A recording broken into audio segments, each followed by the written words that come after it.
You're listening to Ernestly Speaking, the only weekly podcast that covers friends, foes, and anything that goes. And now, for your badass host, Ernest Owens.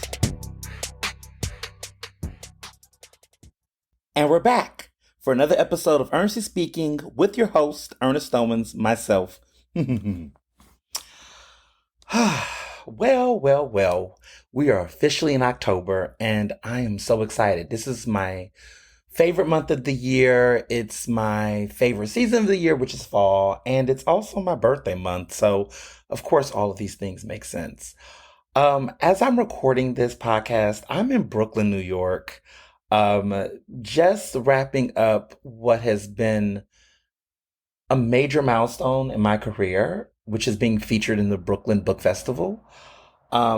I can't even fathom the excitement and experience. By the time you all are listening to this podcast, I'm going to be on a flight to LA, which means that you all are going to be listening to this and probably going to message me or tag me.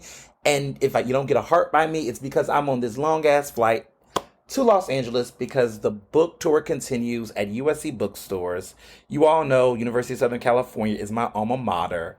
So it brings me great joy to be able to return and be able to, see all of my, West Coast fans and stands and everybody else. So it's just been exciting. I know a lot of you have been seeing all the good things happening, and it's that season. It's fall, and I love fall because fall is full of that. So if you notice any sounds or anything while recording this, is because I am in a Brooklyn hotel recording the podcast because I'm loyal. Okay, you all get a fresh episode from me every Monday. I know some of your other podcast fans take these hiatuses and breaks, no shade, but we do consistency here at Ernestly Speaking. I'm drinking some really good fresh pressed juice from Brooklyn. Brooklyn got some good places. This place is from Greenberg's. Shout out to Greenberg's with these fresh squeezed juices. It's so good. People have been asking me, which I try not to answer these questions, but sometimes you'll ask it, how do you do it? How do you do all this travel? Let me explain something. Let me break this down to y'all. Let me tell you my format. I call it the 72-hour plan. Basically, if I am going traveling or anything like that, I plan things within a 72-hour time frame, which means that I don't do too many events leading up to travel. I try to minimize that. I do a lot of sleeping, I sleep a lot, and I increase my vitamin intake, supplement intake. So it's a lot of vitamin C, my multivitamins. I'm always taking multivitamins, but I will up it up a notch. Just because if I'm traveling a lot, my immunity, all those things need to be good. I'm doing a lot of nutritious eating. I do that in general, but I really reduce alcohol intake unless I'm on location. And of course, I'm going to get a cocktail. But I do a lot of things up front. And I don't drink coffee in general. So we don't do the caffeine over here anyway. So coffee is not in my diet anyway. But I am very big on keeping immunity, staying well rested, and just really keeping a very low stress intensive thing. So I don't overwork myself. I don't overbook during tour time. I really keep it intimate. So for example, I knew I was going from Detroit, and I came back to Philly Friday morning. I didn't do anything on Friday. I slept all of Friday. I took a couple of phone calls, but I literally slept all day Friday. The only thing I did was get a haircut. I did get a haircut, but I left the shop quickly because barbershop talk can be stressful. Some of y'all already know about that. But I left the barbershop. I slept all Friday, and then Saturday afternoon was my train to Brooklyn. Got to Brooklyn, there was an opening reception, a party. We'll talk more about that night. And then Sunday, before my debate, which I had on today or Sunday, as you know, Sunday evening around 5. That whole Sunday, up until that point, I slept, y'all. I took a really good nap. I napped. I had my juices. I just really took it easy. And so, now I'm able to record the podcast, wrap that up, take the train to Philly. The flight is at 6 a.m. We sleeping on on the plane, we sleeping on our way, we keeping it cute. And we doing the airborne, I think it's called airborne. It's that lovely multivitamin, but that's what we do. That's what I do. And it's kept me well, kept me energized, has kept me focused, and I've been able to do the task at hand. But I want to say, a lot of other factors play into this, right? And I tell people do not compare, right?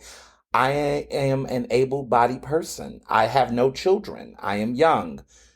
Translation, don't try this at home for some of y'all. Y'all see some of these things people doing, and I keep it real. People be like, oh, I can do it. I'm like, listen, it's not for everybody. I don't encourage people to do certain things because some folks will be like, oh, I want to do a blah, blah, blah tour in this city. I'm like, but you got family, you got a disability, you got other stuff. Maybe you have to re-strategize that differently. Not to say you can't do it, because you definitely can. Okay, there are people who have been able to do it, but maybe not as rapidly. And so I always tell people, don't look at the things that I do as something that is what everybody can do. And I don't even tell other people to. There's people out here, these Steve Harveys of the world, these folks that just tell people the same strategy. Oh, this is what I did to get it, so you got to do it like I do it. No, because everybody's circumstances are different. So I don't put that on anybody. People ask me all the time, "Oh, I'm trying to do what you're doing." No, don't try this at home. Look, like when I consult and I talk to friends or folks I know that want to do certain things, I always tell them, what are your circumstances? Like, what are your current lifestyle situations? You have kids, you're taking care of another sibling, like what's going on to adjust to make it work for you. A lot of people, just see people do things and they want to do it exactly like it. Nope, it's not for everybody. They'll see Beyonce, say, "Oh, Beyonce's on a vegan diet. I need to go on a vegan diet." Beyonce's on a billionaire's vegan diet. That means that she's got a personal chef that is cooking her some vegan food that probably tastes like veg every day. And she's probably eating really good vegan food that tastes as good as Bar Bonbon. The fancy spots. The Hip City Veg energy. And meanwhile, you over there eating black beans as canned and some regular rice, which is nothing wrong with that because I like beans and rice, but it's not going to be the same experience. And so we got to be realistic about that. I'm tired of influential people lying to people about how they succeed. We got to stop that in 2023 and beyond. Mm.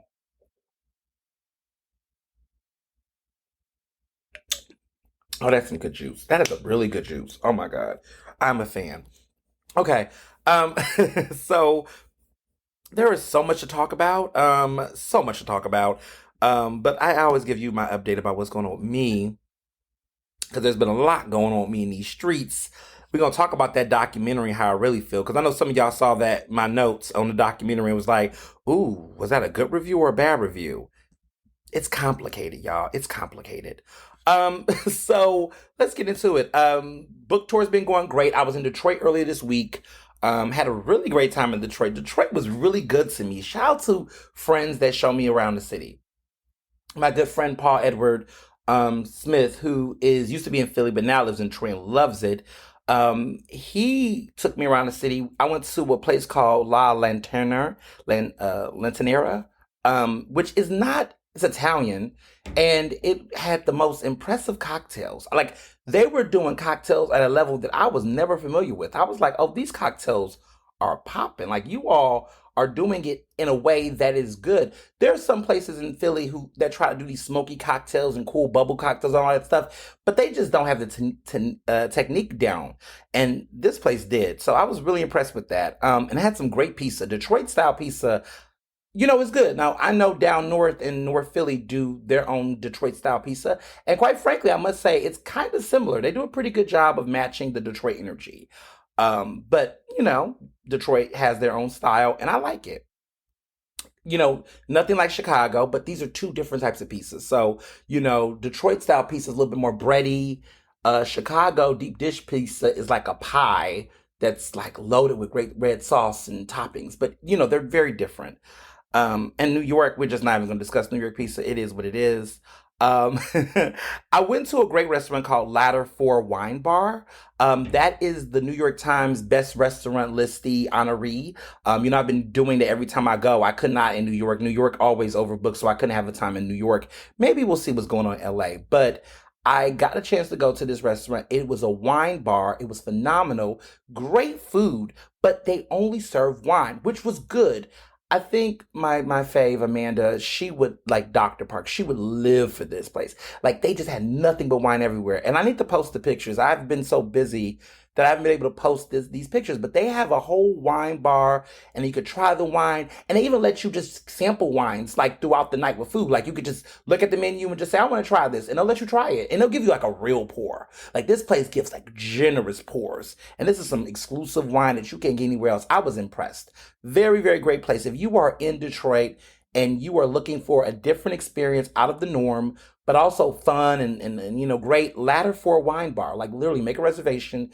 Go before it gets too popular, but definitely recommend it. What else did I do? Brooklyn was has been great. It was a fun festival.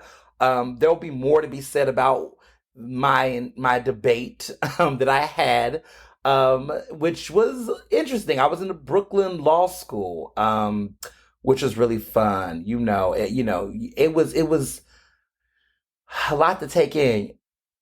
You know, it was a lot, to take in. I am still just with the jitters of like what this moment means and what happened and how I felt. In a good way. This is all good feelings, but just to be at this point. And for the listeners, if you've been listening to this podcast from the jump, shout out to Detroit real quick. I got to shout out Andre Ash, who I was in conversation with. I was at Source Booksellers, which is a black-owned bookstore in Detroit, and they showed me lots of love. They were a really great group of people. Andre Ash and me, had a great conversation. He's a journalist at the Michigan Chronicle, and then there was a fan of mine who popped up. She made it. Her name is Ashley, and she was just full of love. And so, thank you, Ashley, for listening to the podcast, supporting what I do, and coming out. But Brooklyn, though, it was a very just felt good. I was in conversation with Evan Neerman, who wrote the book, The Cancel Culture Curse From Rage to Redemption in a World Gone Mad.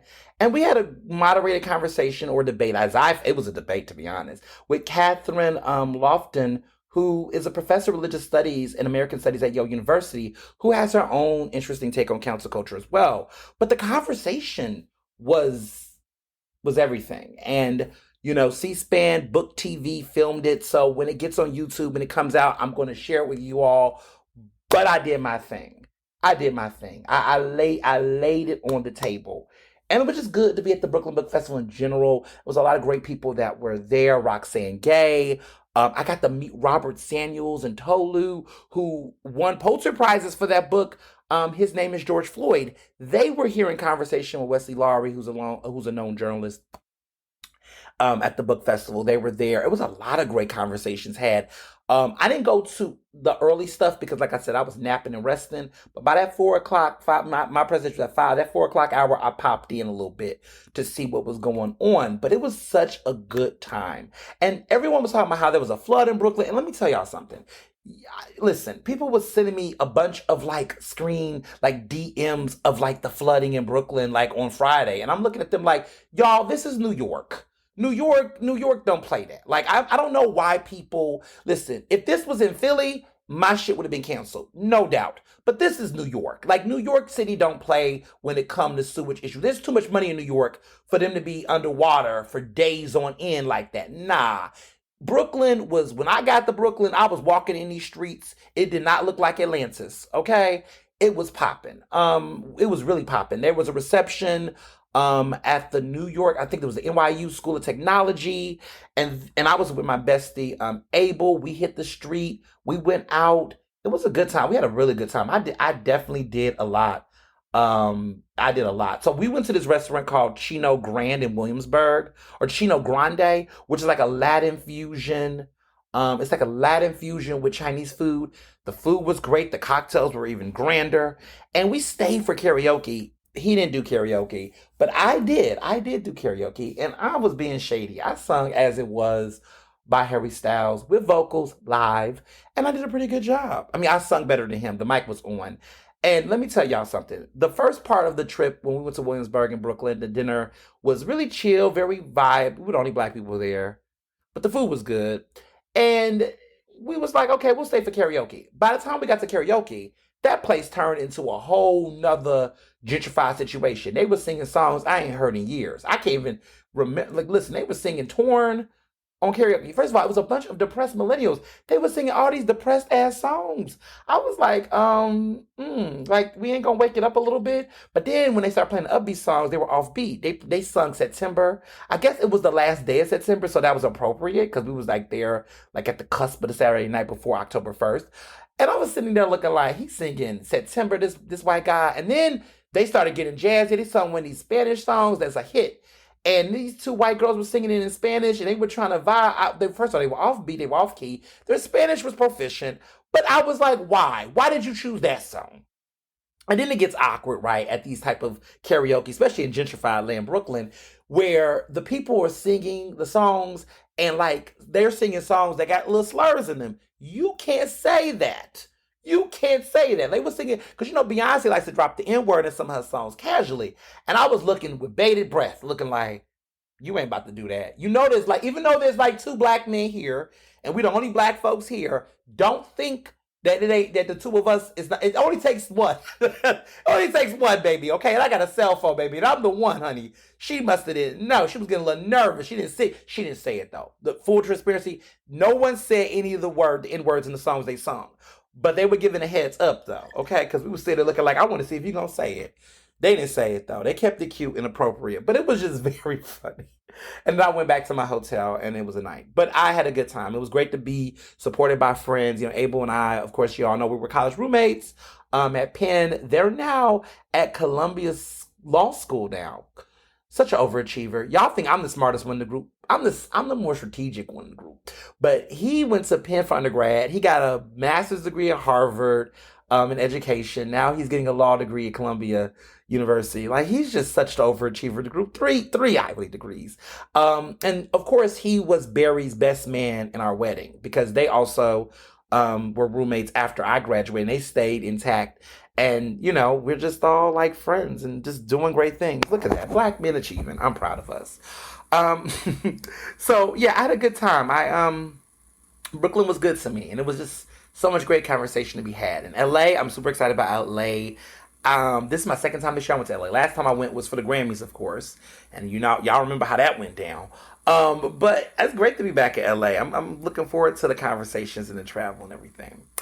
But yeah, so other things that happened this week. The most influential event at the Philadelphia Tribune, I went. I was honored as a most influential leader. I was part of the leaders group of the section. I believe this upcoming Sunday, for those who are subscribers to the Philadelphia Tribune magazine, the magazine will come out. It's the most influential African Americans of 2023. Yeah. I don't really use African American, but I think it's cute. I'm black, but we'll take it. Mm.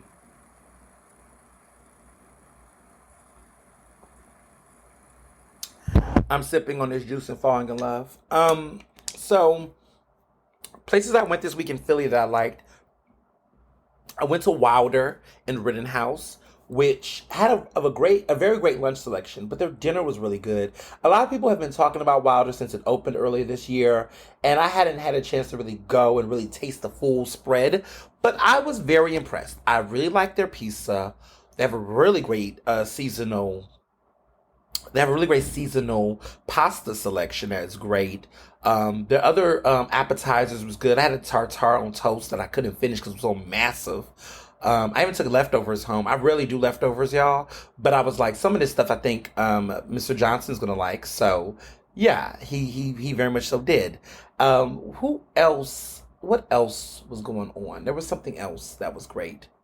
Oh yeah. Oh yes, about leftovers. Oftentimes, if there's a lot of food, like too much food, like if Mr. Johnson and I go out to dinner and it's way too much food, we will make a stop at Temple and drop it off at my little brother's house. Cause, you know, college kids like deserve nice things to eat. So, you know, we typically do that. But we're never really leftover people, but when we are, we're very generous. I think Dr. Parks and Mr. Hamilton would agree. Neighbors. But yeah, Wilder was really good. I really enjoyed Wilder a lot. I also went to an engagement party. So Barry's friend, and our friends, because I love them too, Amber and Liz, They was at our wedding. They got engaged recently, last year actually. They're doing this September 29th. September 29th is special to them. They got engaged September 29th of last year. And then they had their engagement party on September 29th. And they had it at Craft Hall, which I like Craft Hall. People talk about Craft Hall all the time for various reasons, but I tell people Craft Hall, see, I grew up in the South, so I'm used to these like big, massive dining spots where you get a little section for your people, you throw a party, you throw something there, and I really loved it, and it was good. The food was chill. They had these really good burger sliders and wings. Their cocktails were fun. It was just a vibe. And so we were there on a Friday night, really chill. We kind of had the whole space to ourselves. And they had a cool party. Did they have a Polaroid camera? No, they had a regular camera, but I don't really use those. I forgot how to use. Listen, this is a sign of the times, y'all. So those cameras, those little things you do a little flash with, the portable cameras, the disposable cameras. Yeah, they had those, and I haven't seen those in years. But now there's a thing where everybody wants to take pictures with them and show off. I was like, oh, okay. So it was one of them. I think it was a Fiji film one. No, it was a Kodak. It was a Kodak one. See, I'm telling y'all how young I am. The Kodak camera was disposable, and we were taking pictures. And the goal was that you had to meet people you haven't met and take pictures with them, and this, that, and the third, which was kind of cool. And then they had a cake by Denise's Bakery. They was allowed to have a cake by Denise's Bakery, which was really, really cool. And it was fun. So one cool thing happened in that experience, and I want to share it. It went viral on Instagram, on my Instagram page. But there was someone who was there. I won't name the name or the source because that's. But they work in the restaurant industry. And I'm even going to use they, them pronouns. But they work in the restaurant industry, and they work as a very, very popular restaurant. And they told me that they see my face every day when they go to work. And I was like, what are they talking about? What is this? What is this? It was really weird. I was like, is it like, what's going on? And I was like, what you mean? And he was like, no, no, no. In the back of their restaurant, and apparently this happens at a lot of restaurants, apparently, in all across the country.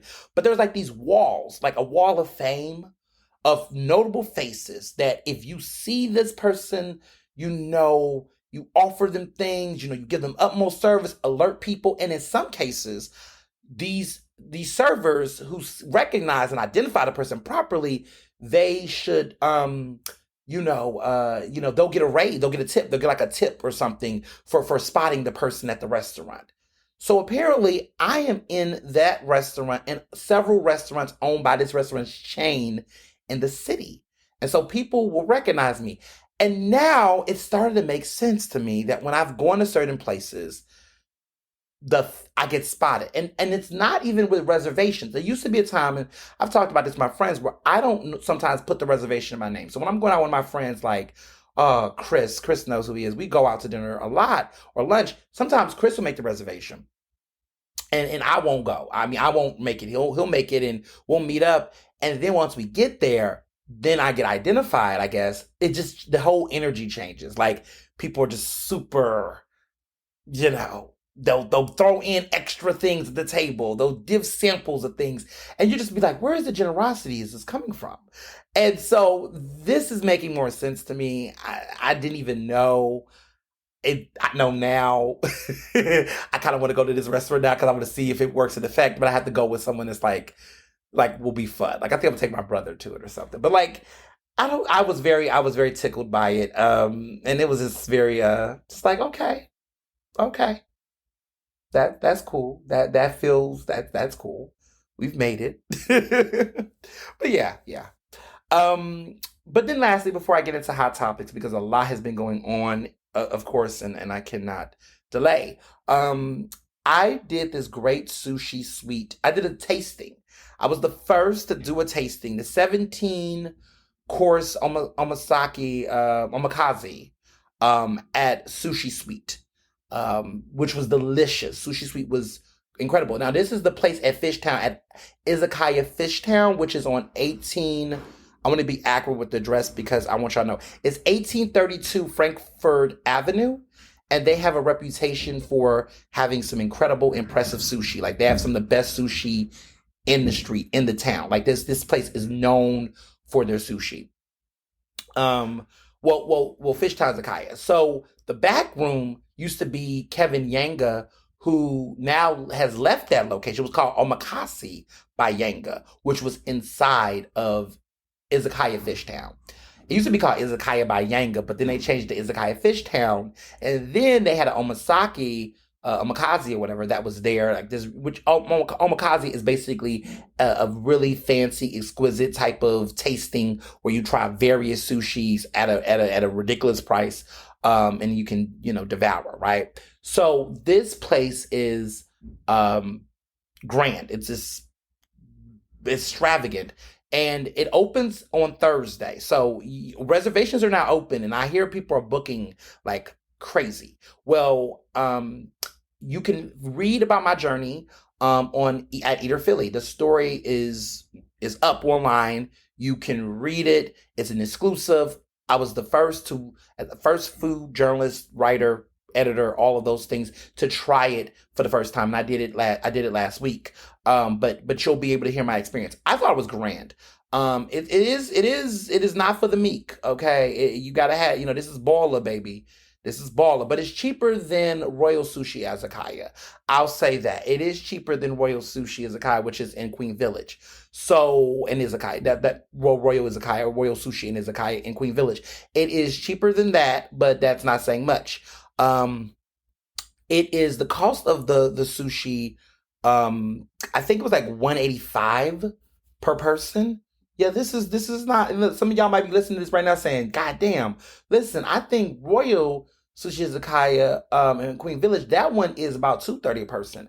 And I say this shameless plug because if you go to Eater Philly as well, Monday, which is the day this. So if you listen to this on Monday, this episode, this list, I produced an updated list of like the most splurgiest tasting menus in Philadelphia. I love doing stuff like this because it's fun. One is because you get to see another side of the city in the food scene, which is very, very different. This is a tale of two cities. This is a city that serves cheesesteaks and hoagies, but this is a place that also have John George's, which is overrated, and also places like Friday, Saturday, Sunday, which is underrated. But then there's, and so this is a city that have a different range. So this list is an extensive list of tasting menus, prefix menus. Because first of all, I love a prefix menu. Let me just put that on the table right now. I love a goddamn prefix menu. I love a menu where I can go somewhere and just eat out. Like, you got it, chef. It's on you, baby. I already done paid up front. The deposit was made. The reservation was made. You could take the course. Now, I'm going to tell you, if I'm allergic, I'm not really allergic to really anything. I just don't like ketchup, mustard. Ugh.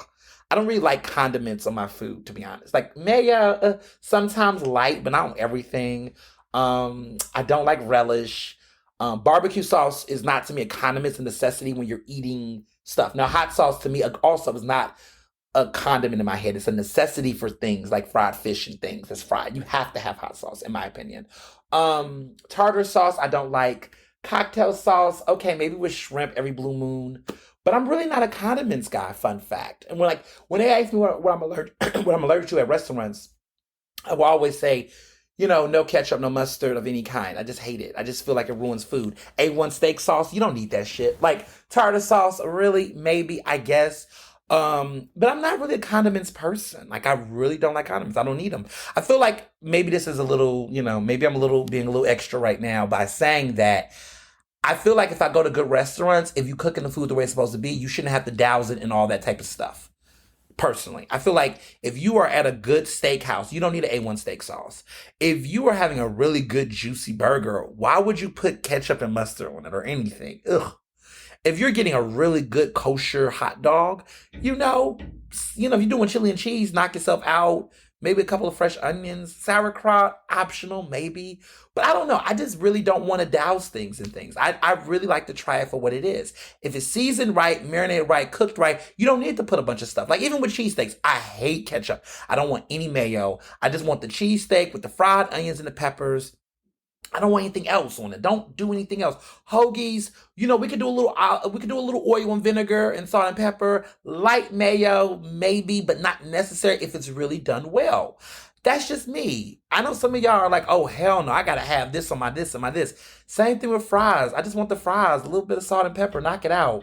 But I don't need all of that. I don't know. I don't know. I see people, when I see people just, it's my personal like pet peeve in food. That's the one thing. I can eat anything. Eggplants, raw fish. I love sushi.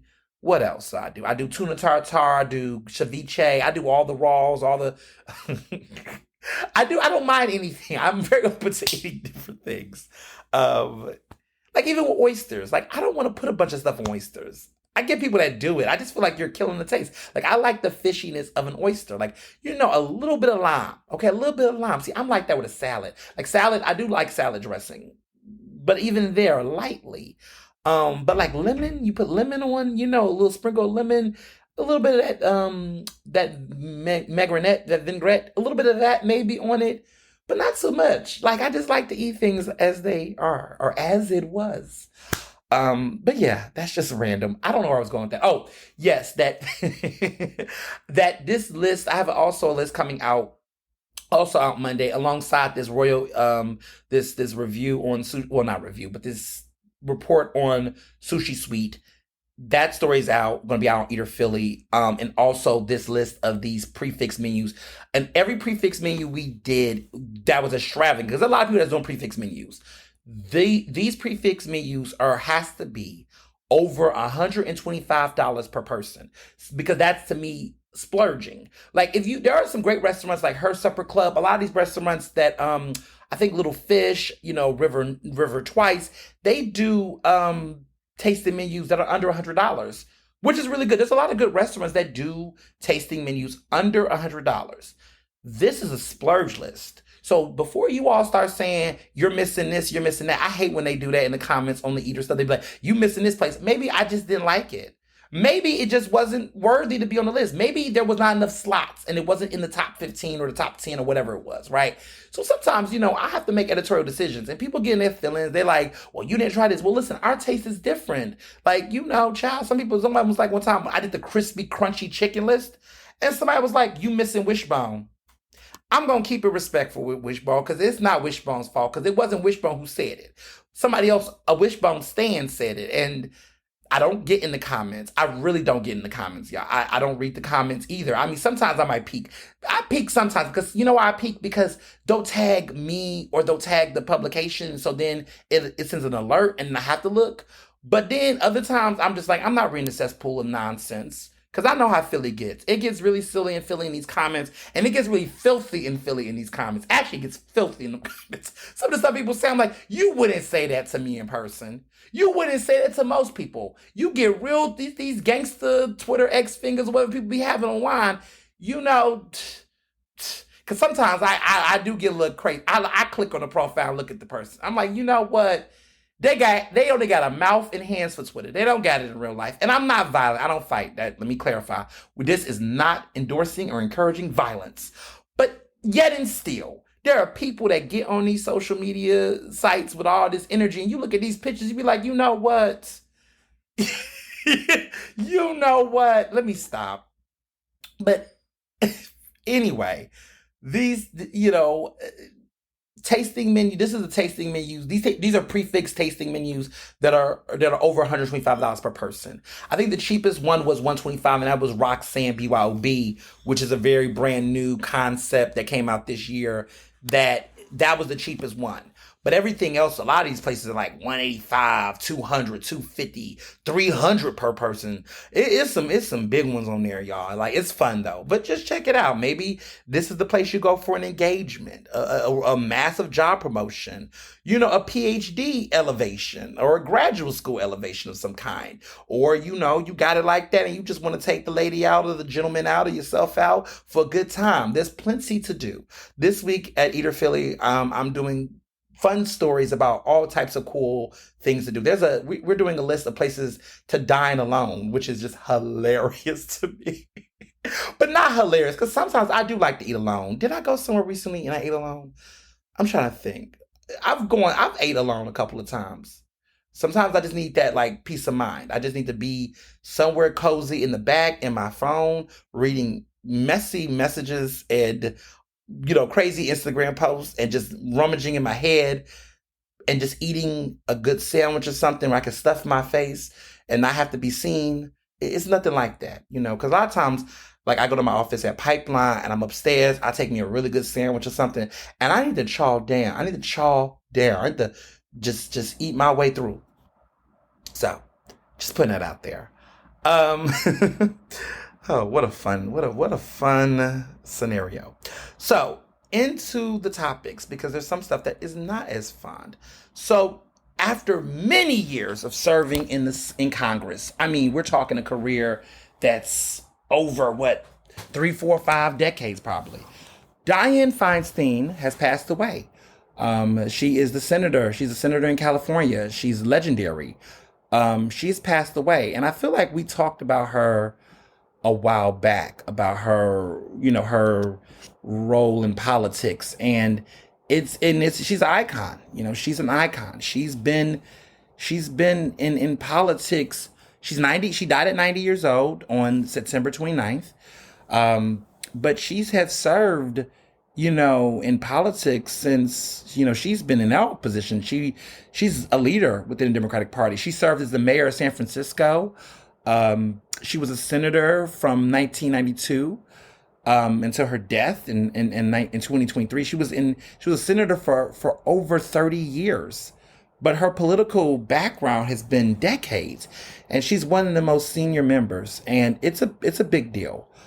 There's been an outpour from people across Congress and politics about her legacy. There was a lot of conversations about, how long she was going to be in office, and even just her health and her age, her personal decline. But she blazed a path, for the Senate, and there's a lot to be said about it. She fought for gun control. She was against torture, and she was very strategic in knowing how to, cross the aisle, which is a big deal for so many reasons. But yeah, she's not there. She's not here with us anymore. But other big conversations that has come out of that, and this is the stuff that people are really talking about.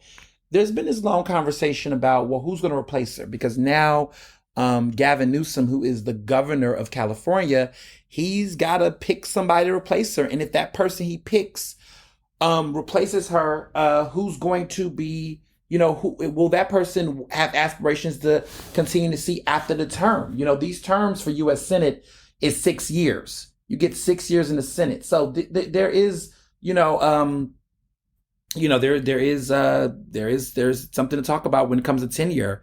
Whoever gets this role, will they run for reelection? Will they, be in this position? So, there's a lot of conversations to be had.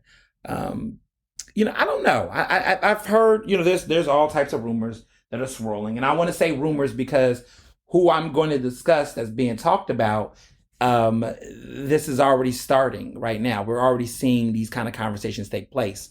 So one of the big rumors is that Meghan Markle, they're saying is a long shot replacement for Feinstein's seat. That's what the Mail is reporting. Apparently phones lit up with, the moment it happened, and people said there's speculation that, Meghan Markle, who of course is married to Prince Harry, quote, could throw her hat in the ring to serve out the remaining 13 months of Feinstein's term.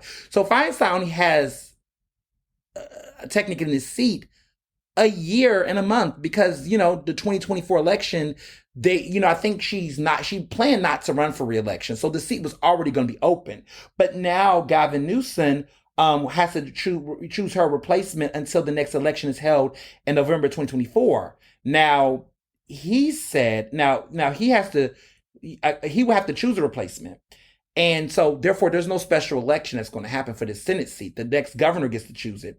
But he said Meghan is definitely a long shot. But in the craziness that is U.S. politics these days, it's not an impossibility. This is what a donor said. This is what a Democratic donor said, not Gavin Newsom. He didn't say this. A major Democratic donor has told the press that Meghan is definitely a long shot, but in the craziness that is U.S. politics these days, is not an impossibility. Crazier things have happened. Even Oprah Winfrey's name has been floated in this conversation. So it's a lot of who, what, when, where going on here. So, I don't know how confident I feel about this, but it's going to be interesting because who would have thought this would have happened? Politics every day, just a new day in politics. Um, our update on Trump is really interesting. I need to sip this.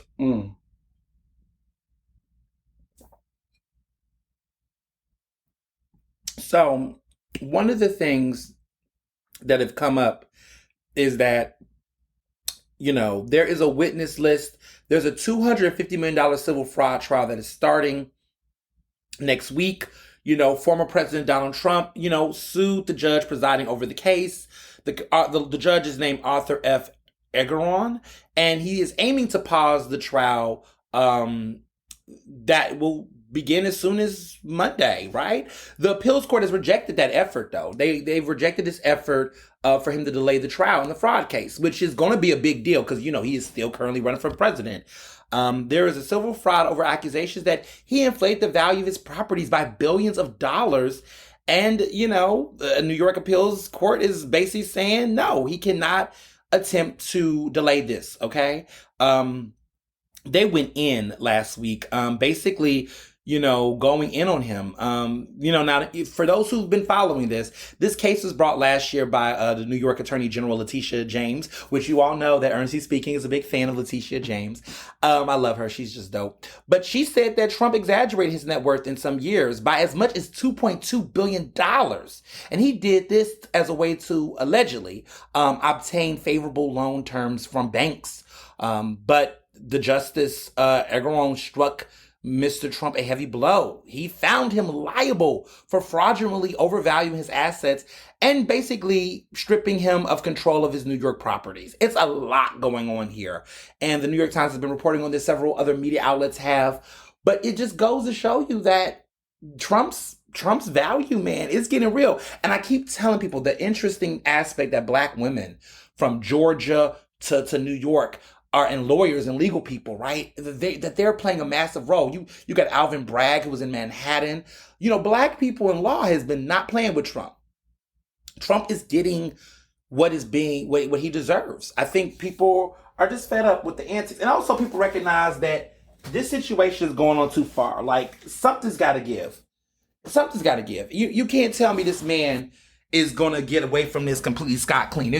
There's too much going on in these cities and these streets for Trump to be doing all of this and no punishment. Please.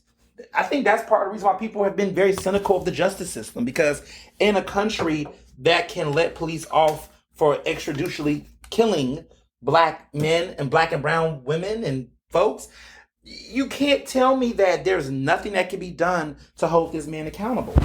I just feel like that's where we're at. So we're going to see. But I think Trump is really worried about this because he's been making a lot of critiques about the federal cases he's had, the whole Justice Department and all that. But these are civil suits and lawsuits that's going to cost millions of dollars. I mean, the only people that's really benefiting from this is his attorneys.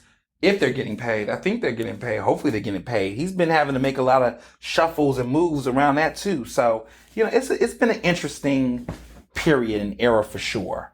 But we'll see. We'll see.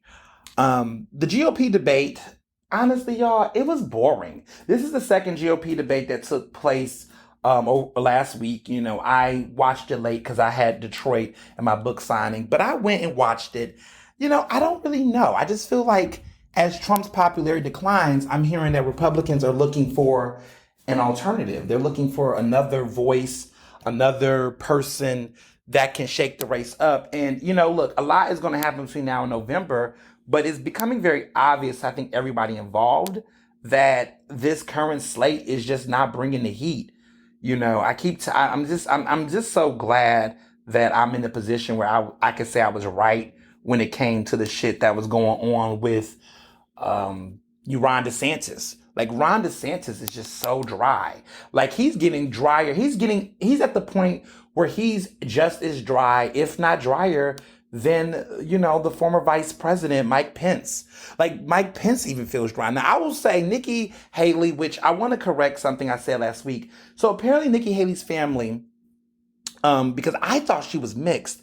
I don't, and for various reasons. But to be clear, a good listener told me. So the reality is that both of her parents are from Punjab, India. They migrated to the United States because her father wanted to finish his education. He was, interesting enough, hired by HBCU, Voorhees College in South Carolina, and taught the sciences there for 29 years. And it's really interesting because the fact that, the very culture, right, black culture, that put food on her family's table, she's holding disdain towards. I mean, she's critical about critical race theory. She's talking about DEI, diversity, equity, inclusion. It's like, girl, your father got his education and came to America as an immigrant, taught at an HBCU, Voorhees College, and sat around here. And see, the crazy part was I didn't really do too much reading into her because I always thought she was mixed because that's the way her vibe was. But she is fully Indian. Her family are Indian. And they benefited from the diversity, equity, inclusion initiatives.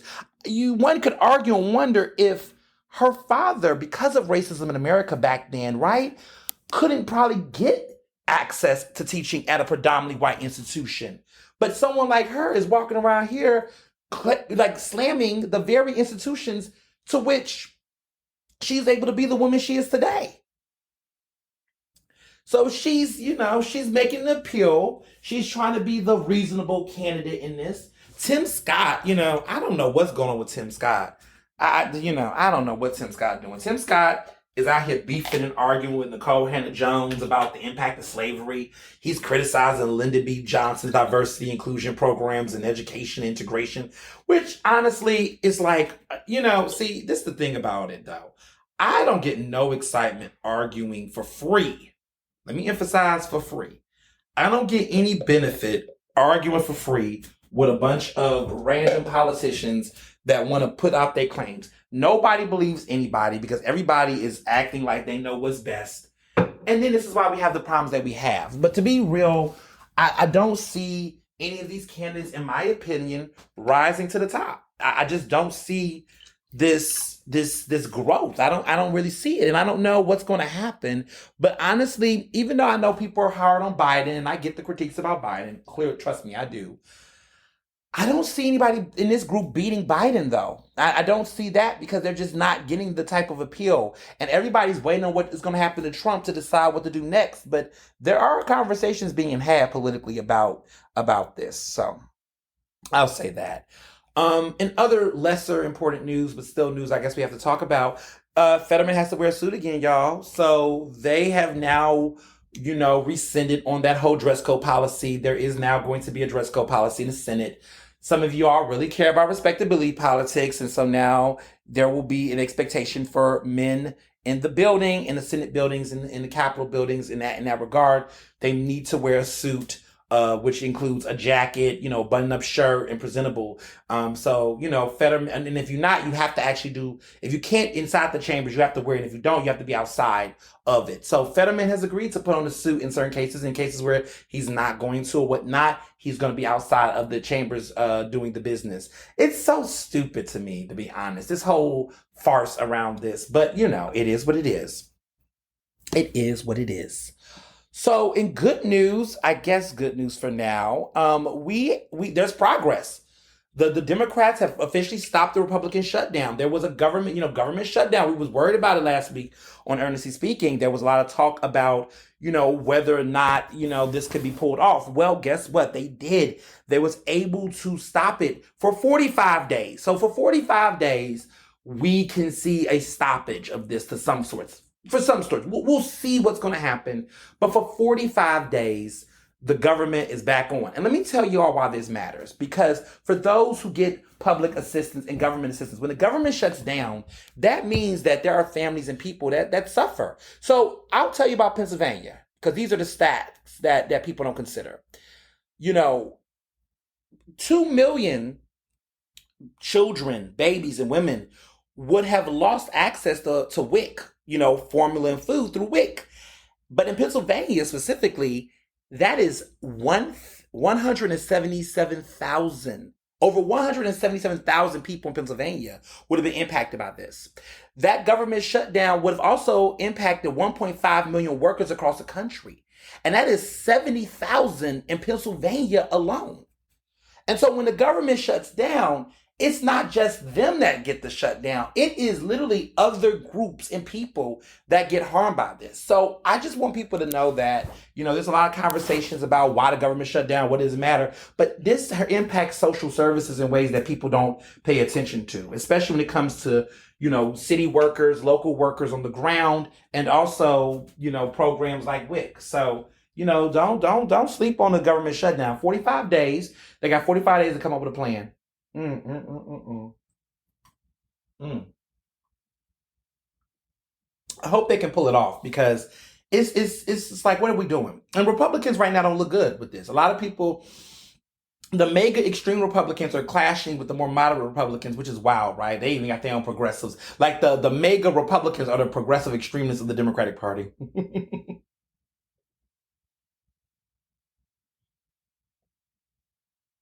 Personally, I think that some of the issues that we see now has been rooted in consistent distrust in government, which I think the governmental apathy was a benefit to people like I want to say the Donald Trumps of the world, but yeah, the Donald Trumps of the world benefited for a while off of the frustration of the government.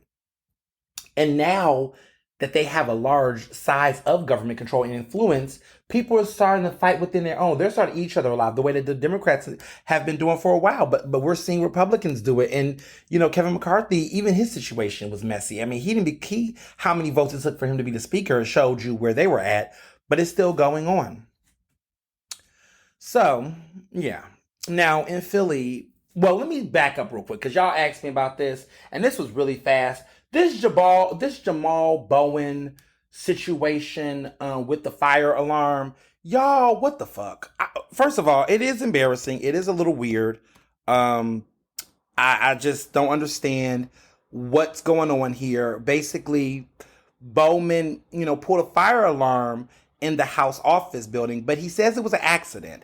Now he's being accused by people, people are saying that there's going to be an investigation, that, that Jamal Bowman, who is a congressman, he is a part of the squad. He's progressive. He's based in New York. There's a lot that's been said about it. People are saying it's complete BS. They said it's a serious violation of law, but his office said it was an accident. That the congressman told reporters on Saturday, he said he was trying to get to a door. He said he thought the alarm would open the door and then pulled the fire alarm to open the door by accident. He says, I was just trying to get to my vote and the door that's usually open wasn't closed. That's usually open wasn't open. It was closed, he said. Now, people said there's people that looked at the security footage that showed him doing it. House Speaker Kevin McCarthy said that the House Ethics Committee should look into the incident. They're claiming that there should be some type of punishment. The allegations is that they think he was trying to. They said that he pulled the alarm to interfere with the House voting procedure, which he said was complete BS. He said it was complete BS. It would be a serious violation of the law. But he says it was an accident, and accidents happen, and they think he was interfering with the vote to give his colleagues more time to look over it before there was that agreement. Look, what do I think? I don't know. Honestly, there's more important fish to fry. People out here trying to call it an act of insurrection. They're doing all this other stuff. They're saying, he broke a law. Marjorie Taylor Greene, who was already annoyed with him because he told her to get the hell out, get the fuck out of New York when she made an appearance recently. I think they're just, this is just politics at its finest. It's you do something, so we're gonna sensationalize it and criticize it and make it a scandal. And then it's if you do something differently than everybody else, then it becomes the same thing. Like everybody does it back and forth, right? Even with this Bob, and that's why I have to say I appreciate the Democrats who've been asking for Menendez in New Jersey to step down, because I feel like, you're bringing a lot of distraction to this body right now. You're bringing a lot of distraction to this body by trying to, like, it's hard for Democrats to point the finger about corruption when people got gold fucking bars hiding in their fucking house. Like, it's a lot. And I think that the progressives recognize that, which is why they're calling for Bob Menendez to step down as U.S. Senator, because he's currently indicted on this serious investigation. But I say all this to say that both sides keep finger wagging at each other, like keep using it. But what's interesting about this critique is that when you look at, Marjorie Taylor Greene, who's this congresswoman who has this opinion about, Bowman, using words like, oh, insurrectionist, this, that, and the third. It's like, oh, so you do recognize that what happened on January 6th was insurrection. So it's now you see it in somebody else that you couldn't see within yourself. It's interesting because I've had some of the conversations in my own little networks about other issues that have come up in other politics where it's funny how people can find empathy in a massive outpour for one situation, but then turn a blind eye to another in the same boat. So I just call it all BS. I don't think it's that serious, and I think he's going to be all right because accidents happen. Accidents happen. Anyway, in Philly, there's a lot of things going on. I don't even know where to start, but I will start with this. I want to address something about the arena, the 76ers arena. There's been a lot of conversations being had about the latest reports that that team, that 76ers place people are trying to make, right? They're talking about there's going to be 50 events they can do, and they already got 50 lined up, and that is going to generate $1 billion and all this, that, and the third. They're using a lot of big numbers.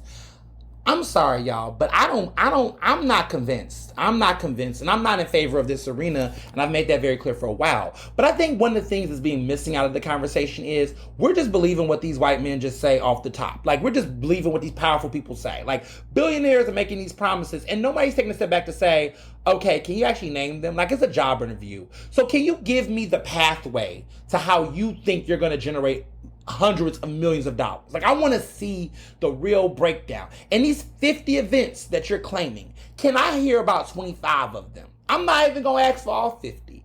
I'm going to ask for 25 that you say that you can get in there at this moment. I'm just really getting annoyed with all of the big grandstanding that's happening on Twitter or X or whatever they want to call it.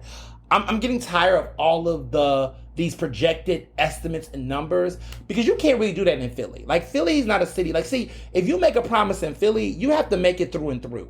You can't make the promise in Philly and then when it don't work, think it's just gonna go away. See, they do that in New York, but then sometimes a miracle thing happens in New York where something else can lead to the revenue generation that was supposed to happen otherwise. But that's not how Philadelphia's economy works and how its properties work. So you just can't be out here throwing out these big ass numbers and making these promises and you don't have no actual material concrete reasoning. So I want to see it. It's been interesting because I'm looking at people like David Gold, who's really been a face of this, and he's a man of color. He's a man of color, and he's out here, preaching this and trying to have these conversations a little too late, in my opinion. But again, I go back to promises. This man was also part of Rebuild. He was really big on, getting, access and resources, and was claiming this rebuild was going to happen, and then Rebuild didn't really rebuild. I mean, they didn't rebuild like they were going to rebuild. They didn't do what they said they were going to do. Have y'all actually seen these parks and recs at large? These parks that did you see that massive, inequity, this massive equity change in the land and the experiences for people of color in these black and brown neighborhoods? I don't think so.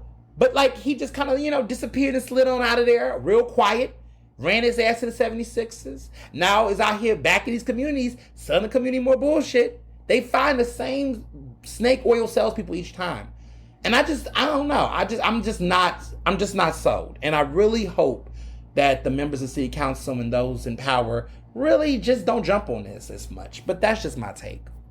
So another big thing that happened, and a lot of people have been asking me about this, and I have some tea. So the safe injection sites. Last week, we talked a little bit about how city council, or the week before, I believe, we talked about how city council had enforced, had produced a bill that would basically, gut safe injection sites in Philadelphia for the most part, with the exception of West Philadelphia, 3rd District, under Council Member under Jimmy Gauthier. So Jamie Gautier, the West Philly, which I live in the 3rd District. I live in West Philly. That there was an overlay to stop basically safe injection sites. Now, there's complications on what this means and why people call a safe injection site ban versus what it really is. Let me explain this, because I've talked to different people on both sides. I've gotten a better understanding of what the issues are. And I am very, policy-wise, I'm conflicted on the policy. I'm not conflicted on how I feel about safe injection sites, but I do think this policy situation is making it more complicating. So let me break this down. This is what the bill is versus what people have described it. The bill is giving councilmatic districts the right to have an actual legitimized process on whether or not safe injection sites happen in their city. So years ago, when Mayor Jim Kenney, but his real name is James, Mayor Jim Kenney put in a policy, just kind of mandated it, that safe injection sites would go into the Kensington area. And when that happened, it was chaos. People from the community was against it. Folks in South Philadelphia spoke out against it. They didn't like that it was in their areas. There was this decision that was made, and it did not give community input and did not have the type of process that we're familiar with when properties or establishments or institutions come to the city. In Philadelphia, if you want to put a building, a restaurant, something in a neighborhood, there's a zoning process. Community has to have town halls. There has to be a zoning meetings. There has to be hearings. The community has to share their sides. The zoning board makes a decision. The councilmatic leader, right, the city council person of that area, of the district, right, they get to then approve it based on all of that input. It's a process, people, right? So these safe injection sites in Kensington did not go through that process that everybody else has to go through, okay? The mayor just put it there, and he just kind of used his power to mandate it there as a public health crisis issue. Well, there's various sides of people who feel differently about it. Some people think safe injection sites are an effective way to do this, right? They're like, people need to be in a place where needles, and they need clean needles. They need to do this or they'll die, right? That's what people will consider. Some people argue that by having safe injection sites, that there's an uptick in crime because you have the drug dealing that now is almost normalized. Because in some ways, right, if a person is injecting themselves with heroin, opioids, and things, the government is not providing the drug. The government is providing the space, the place, and the needles to partake, but they're not actually providing the drug. So you have to get the drug from somewhere, right? And so the drug is illegal. You can't legally sell these drugs in Philly. So in order to have a safe injection site, you in many ways have to understand that this crime is taking place. Well, in areas where there is a safe injection site locations, right, in Kensington, there's been an uptick in crime. There's been an increase in drug dealing in many ways. And along with that kind of drug dealing comes, some turf wars, some fighting, some shootings, and some other things. So other stuff is happening. And the quality of life concerns from residents that live in those areas has been huge. A lot of people that live in those neighborhoods, in those areas, are personally devastated. In some sense, some people have empathy, right? They do care about people that are struggling with this substance abuse. But at the same time, the quality of life is hard. There was a mother who spoke at city council about her child stepping on one of the needles while walking across the street to go to school. And now that child every 3 months have to be tested for HIV. There has been a lot of social services that have not been put in the community to keep the community clean. So while, yes, there is this allowance of safe injection sites, there has not been enough city cleaning and recovery options that is being argued by council members to provide alternative. Because this can't just keep staying like it is. And there's a frustration there that some people are being felt unheard. These these community members that live in these areas are. So there's been a lot of frustration from those community members that has been placed on city council members about what to do. So as a result, city council members led under newly elected city council member Kelce Lozada, who is, her district includes Kensington. This was previously held by Maria Quinoa Sanchez, who, of course, as you know, resigned for city council to run for mayor. Kelce's in this position. Council member Kelce is in this position, Lozada. She is in this role where she has to now make a decision. And so she, along with her colleagues, created a policy. And the policy does not directly and deliberately say we're banning safe injection sites. What it says is that safe injection sites must go through the same type of zoning procedure that everybody else has to go through. And that community voices, of course, is included in the process of the zoning process. So if people want a safe injection site and they really, really want it badly, they can be able to, go to those zoning meetings, make the case, sway their district council member either way to make that decision. Now, a lot of people believe that because zoning powers do go to council members in the end result, that end result then creates a scenario where a person can basically say, I don't want it, even if the community may want it. But that's subjective. You don't know for certain what would happen in the process. But a lot of these people will say they're moved by the people. But they argue that the people that are in their districts, that the districts by and large do not support safe injection sites. So they don't feel like it's them making this decision independently. They think the community doesn't want it. And to be true, safe injection sites in Philadelphia is not that popular. There is very notable folks that do support it, but largely a lot of communities are just not. And a lot of the proponents, right, that's been the public proponents, let me emphasize public proponents, have been a lot of white people that don't live in those areas. They live in more gentrified areas of West Philadelphia, Fishtown and other places where they're like, yeah, we will have a safe injection site. Bring it here. We support this. Folks in Rittenhouse and other areas, they're like, oh yeah, we support safe injection site. Bring one here. But the truth of the matter is that until you have to actually experience or live in those circumstances, will you really feel the same? And do you get to dictate what other districts do in their areas based on your own personal experiences?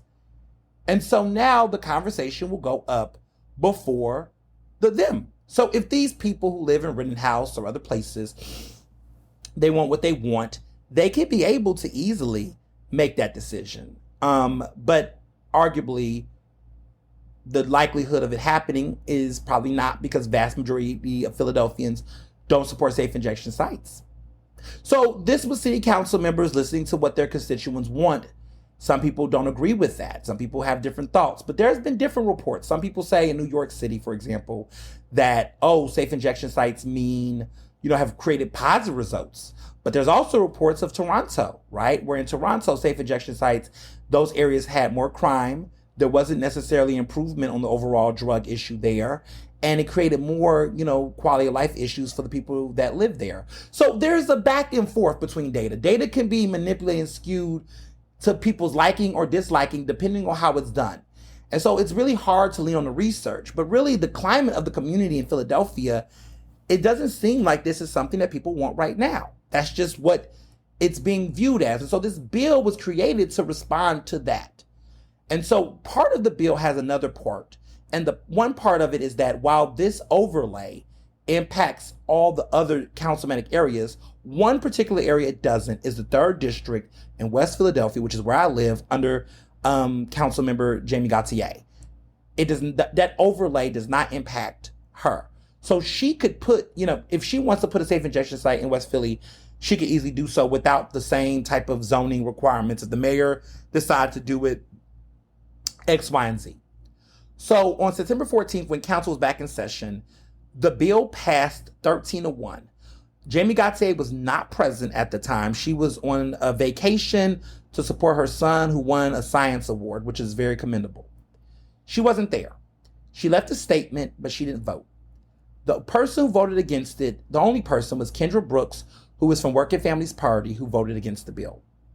The 13 other candidates, all Democrats, voted, and a Republican, voted against it. Now, fast forward to last Thursday. What happened? So when a bill gets passed in city council in Philadelphia, it's a checks and balances. The mayor can either sign it and support it, or he can veto it.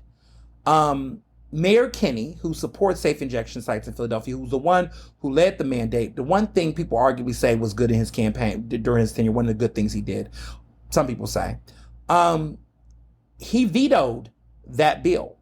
He vetoed it. And he vetoed it because this is something that's a part of his legacy. He only has like what, two more months left, the 3 more months left before he's done as mayor. But he vetoed it. And the only way that city council can get what they want done in a veto is there has to be a vast majority, over 2/3, has to vote to override it. Now, y'all already did the math. 13-1 means what? That it was going to go anyway. Thursday's session, I was back on WRD, Philadelphia City Council Live, hosted by me, of course. I was there. And I was on air and listened to these conversations. Now, let me set the room again. Everybody's there. 15 members of City Council. Jamie Gautier is present now. So now we want to see how this vote's going to go down. There's various conversations being had. Well, the vote went to 14-1. Kendra Brooks said nay again.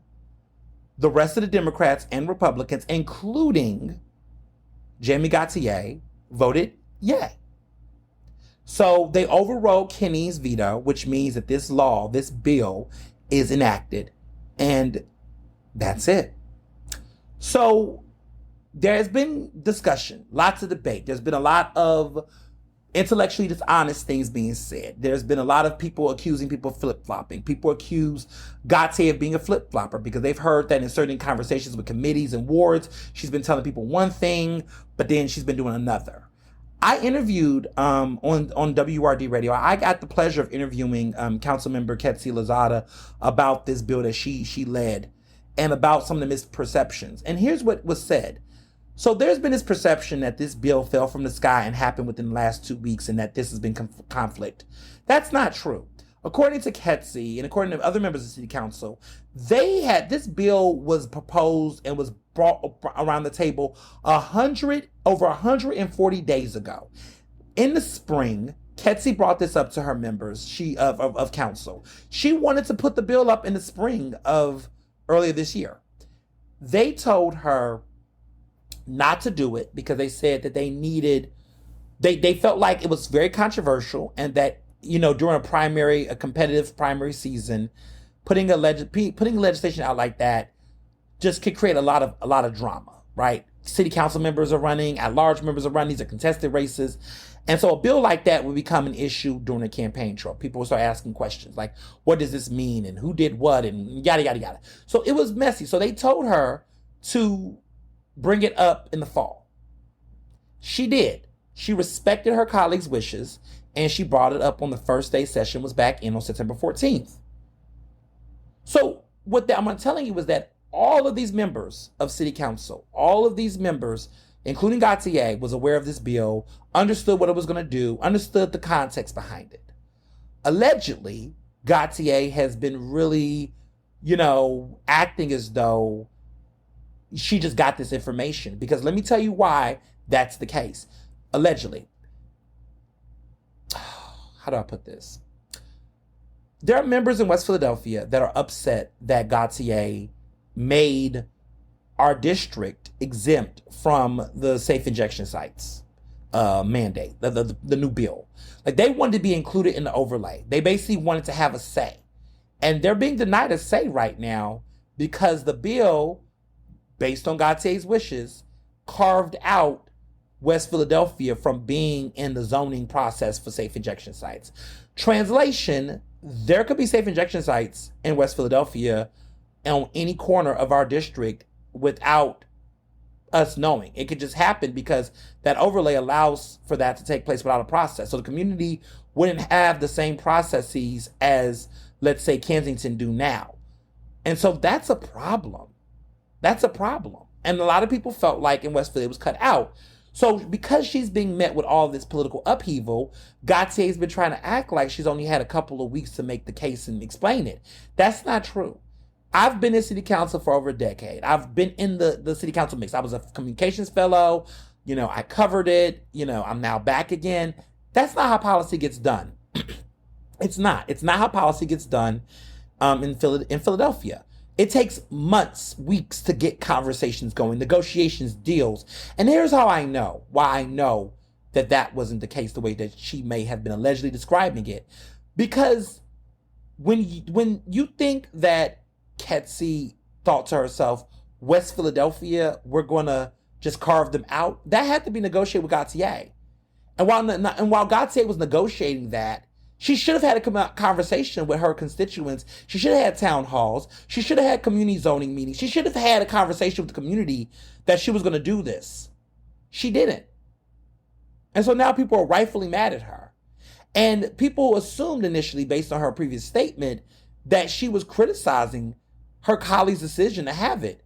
But she got up there, gave this speech, and basically, acquiesced to the fact that she respects their right to do this, and, she understands it, and she's going to vote in favor to support their decision, their right. And it's like, well, you know that no one cares about your intention if the impact is going to make the same impact. But this is what it looks like to be flip-flopping and having different type of speeches. Just saying. A mess. So, all I'm saying is we'll see how it's going to play out in West Philly. But there's just been a lot of disappointment and a lot of confusion around this decision that was made. Just putting it out there. So Eddie Irizarry, who is the young black man, not black, he's Latinx, the young Latinx man who was extrajudiciously killed by a Philadelphia police officer. That officer now has all charges dropped for killing this man. And people are infuriated, that's it, this man. So now there's going to be a civil wrongful death suit. And I think that the family of Eddie will hopefully get justice. But they just literally dropped those charges. And there was a peaceful protest that took place in Center City. And right after that peaceful protest, there was a group of people who decided to loot stores in Rittenhouse, the Apple Store, Lululemon. There's been a lot of things being said about everything, It's a lot of crazy things that's been happening. And, it's gotten crazy because there is a notable influencer named Meatball who was charged in the Philly looting situation. A lot of, Fox News and people have been talking about the looting in Philadelphia. They've been exaggerating the crime, of these young black people who've been dealing with it. The lot is there. So if you don't know who Meatball is, her name is Dejia Blackwell. And basically she was charged, she was dutifully documented on social media videos, and those videos were able to track. It was able to they were used to track her down, and it's become evidence. And it seemed like she was encouraging the looters and taunting police to arrest her in the video. The district attorney, Larry Krasner, has charged her, she's 21 years old, with criminal conspiracy, burglary, criminal trespass, criminal mischief, riot, and other offenses. The heftiest case filed thus far in this entire situation, it appears that her situation is she could face some serious jail time. The court held her on $25,000 bail. It was posted. She was released. She then posted her mugshots on her Instagram page. She has over 10,000 people that liked it. It's a lot going on. And yeah, it's a lot. A lot of people are talking about what happened to her. It's just the whole viral moment is a lot.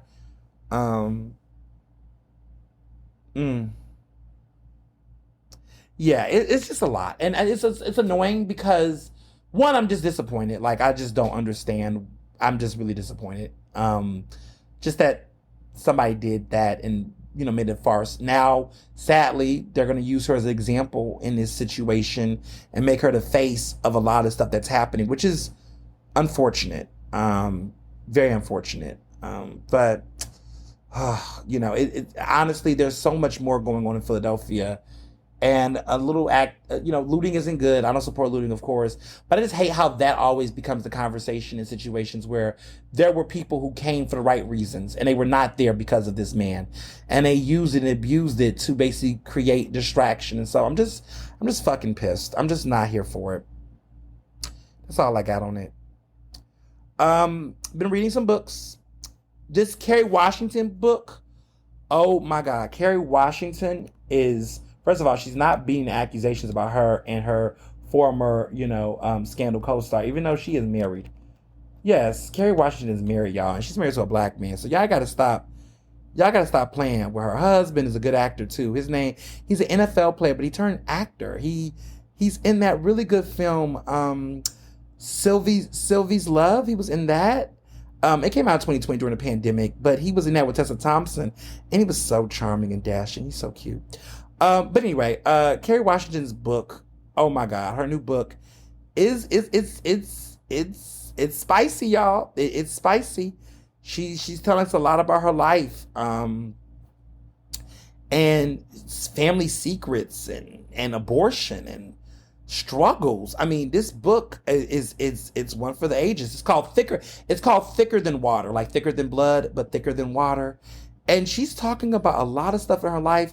I don't want to tell the book, but it just explains. I understand her better now. I understand why her mouth is the way it is in films. And okay, I wasn't, I was trying to make a joke, but like, I don't know. I understand her better. I definitely do. It was some of these bios, these books by people, you don't know if they wrote them or whatever, but I could really tell that she had a lot of involvement in her story, and I appreciate her for that. So I definitely think you should read it. I think it's a really good book. And yeah. Now, there's a book I don't like. I'm not really crazy about the book. It's called Enough by Cassidy Hutchinson. I'm not crazy about her. Now, if you don't remember who she is, she's the one who served as an assistant to then Chief of Staff Mark Meadows. She testified in the June 28th hearing last year around the attack, on the Capitol, the January 6th attack.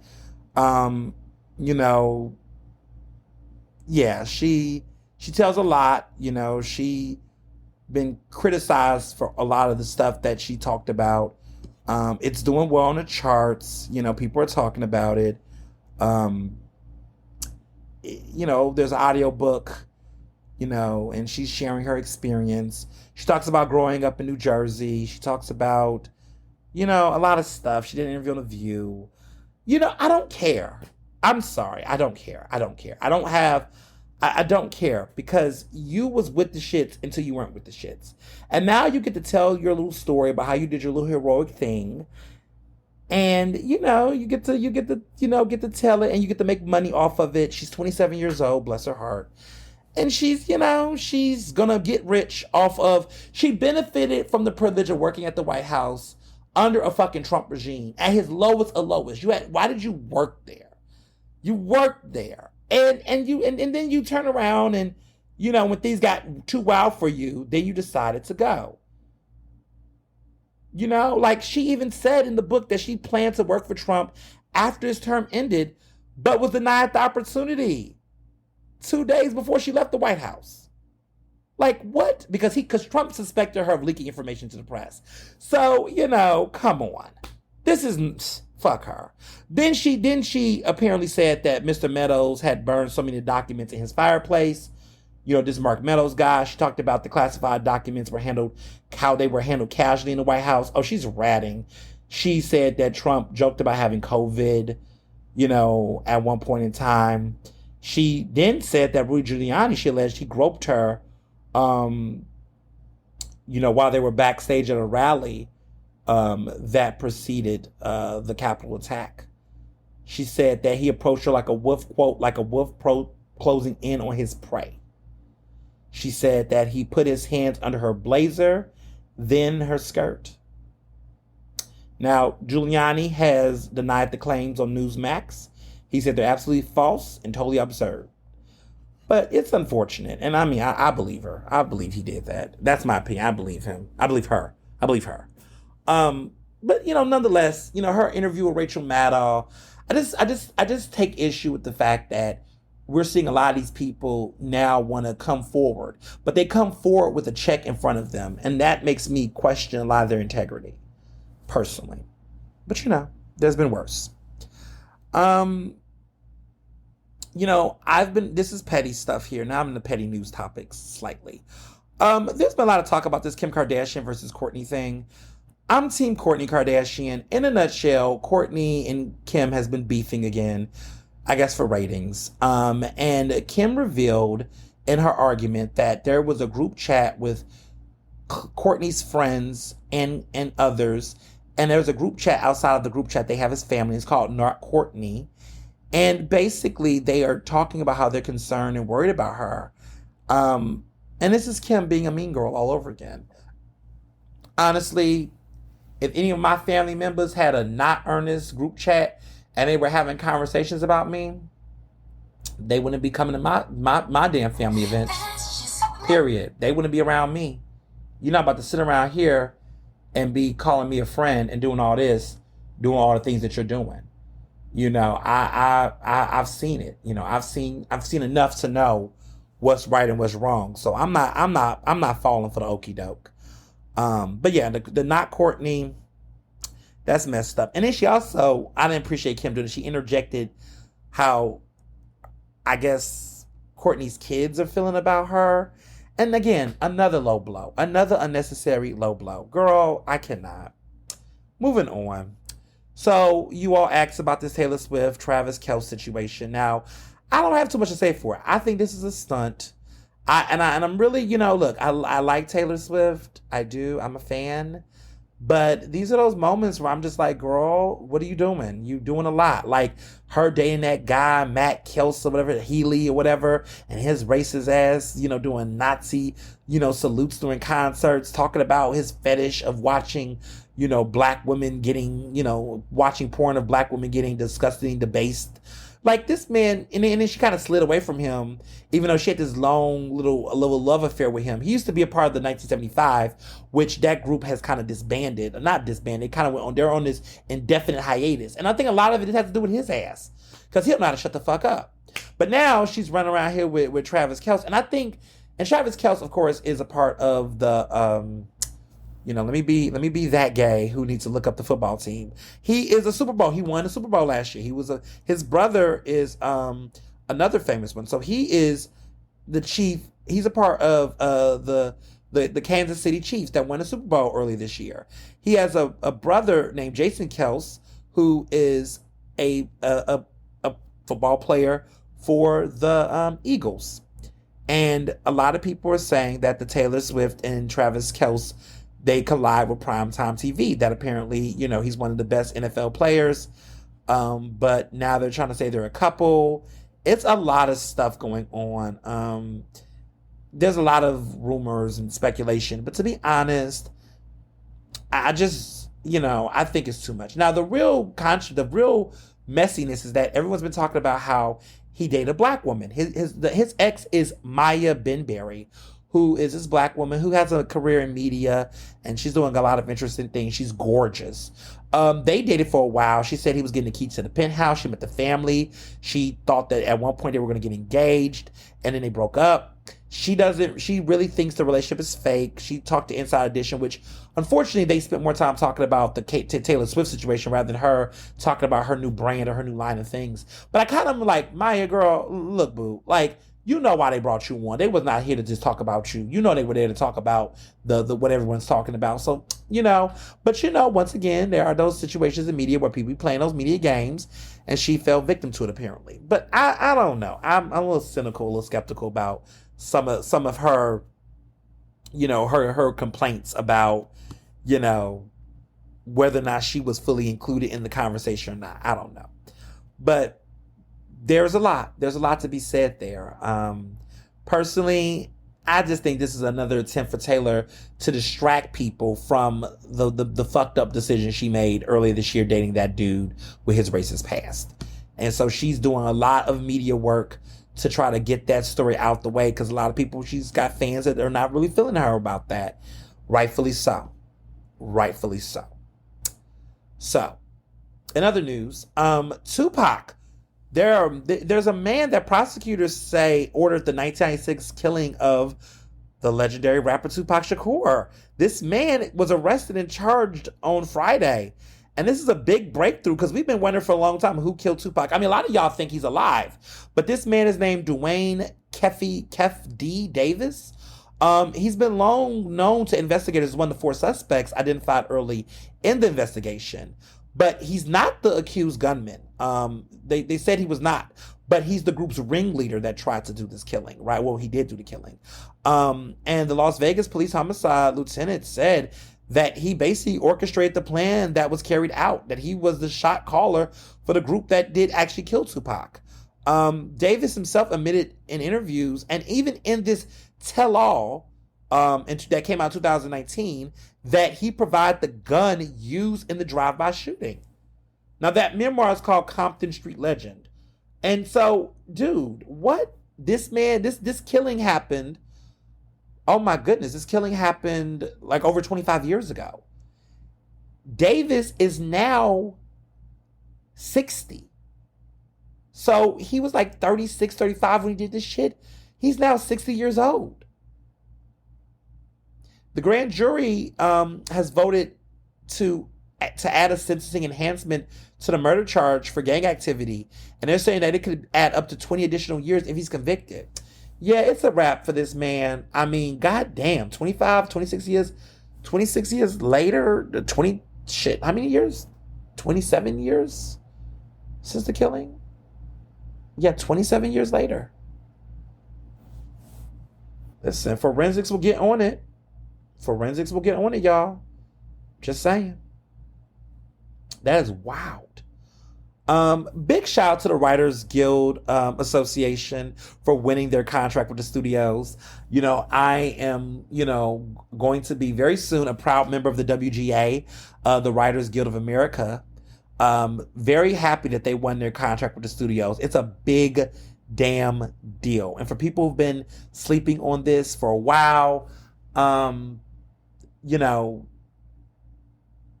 took over 130 something days. But, like they say, direct action brings the goods. This was a protest that was people did not think it was going to happen, that we would get to this day. But writers are winning. Shout out to them for that. Shout out to them for winning. So this week's Ask Ernest is actually kind of funny. There is this girl who hit me up. I've been hearing about this, and I'm happy that someone brought this up to me. So this girl has asked me about micro cheating. And apparently micro cheating is this idea that, it involves actions or behaviors by your partner that make you question their emotional or physical, how do I describe this? It's something that basically you do that can make someone question your emotional or physical commitment to a relationship. This can include things like regularly texting someone you find attractive, or obsessively liking their social media posts. This is very interesting. Since these behaviors are not considered blatant instances of cheating, it can be tricky to confront or deal with a partner who might be micro cheating. So this can lead to slow erosion of trust, which can be considered something that is bad for the relationship. So this is very interesting. Forbes did a story on it. The Daily Beast talked about micro cheating. This is like a thing, apparently. So this week's Ask Ernest, this woman reached out to me about micro cheating and wanted me to know if she is or if this is bad or whatever. So I'm going to read this. Dear Ernest, hope that you get this. Hope that you're doing well, enjoying your book tour. For a while, I have been struggling deep down inside on whether or not I am doing something wrong. I've been with my boyfriend for the past 2 years. Our relationship is pretty good. I don't cheat. He doesn't cheat. We go on dates. The sex is awesome. And everything's been looking up. Lately, there has been a guy who has been liking my pictures on Instagram and DMing me compliments. He keeps it very professional. I think he's single. And for a while, I would ignore it. But lately, I have to admit, he looks pretty damn good. I have no interest to do anything with him, go on a date, sleep with him, or do anything else. But I can't help the fact that sometimes when he likes my pictures, I do blush a little bit.